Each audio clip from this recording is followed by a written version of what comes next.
For the link now. Gotta wait for the link and waiting for the link and waiting for the link. Come on, LinkedIn. All right, there we go. Justin R. Harris. Welcome, guys. Business Scenarios. You know what this is. This is a playlist every single day. I think this is the 158th version of this playlist. It's lessons. 366. We got 366 to go.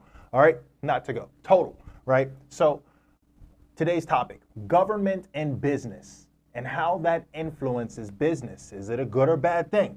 I'm looking at my audio here. I make sure my audio peaks like it's supposed to. Hey, so that's really the question here, and that's what we're going to dig in. So you guys know what I need you to do. Like, subscribe, follow. It's like a song. Just do it, right? Just go out there and do it. Do that and come back and let's get into it. Go get the book if you have to go get the book. You don't have the book, shame on you, all right? So we're going to get right into it. So here's the deal.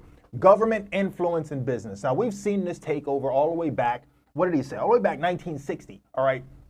And I think he talks about, man, he goes back. He's talking about a German chancellor back in right around the time of World War II, the British National Health Service. So here's what I'm going to explain here with that. Okay, so if a government takes over an entity, right, whether it's, let's say, medical, right? We know what that is here in the U.S., right? So a government takes over an actual entity and creates a government version of that.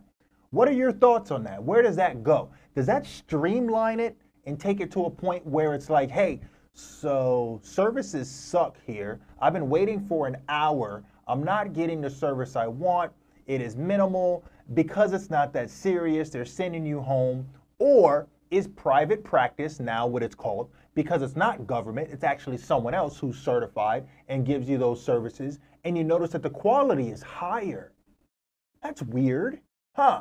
So that's the kind of things that we want to look at. Oh, look at that, scam likely. I love that. So that's one of the things that we want to look at when it comes to this, right? It's like, all right, so if government gets involved, what does that mean? Does that mean that it's a better product, or does that mean that the product is gonna suck? And we all know it's gonna suck, but if you are a lower income bracket type of person, right, because it just is what it is, maybe that's what you grew up in and you have no choice and you're trying to get better, but that's what you can afford because that's what you need, then that's the services you have to make do with until you can do better, right? So it's not saying that that's, you know, shame on you, it's not you, right? But it's something that you can take advantage of until you can get to where you need to be, cut those services and go into the other services. So in one instance, it's great because it's a stepping stone. It helps you get you where you need to be. In another instance, it sucks because the services suck.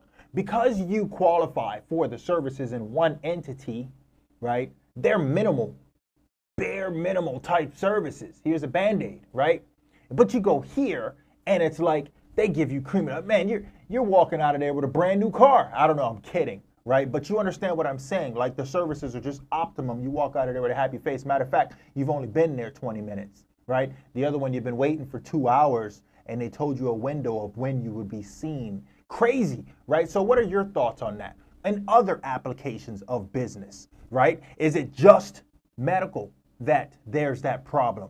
Or is it in other avenues as well? I don't know, loans, services for kids, income. There's different ways that this is good and bad.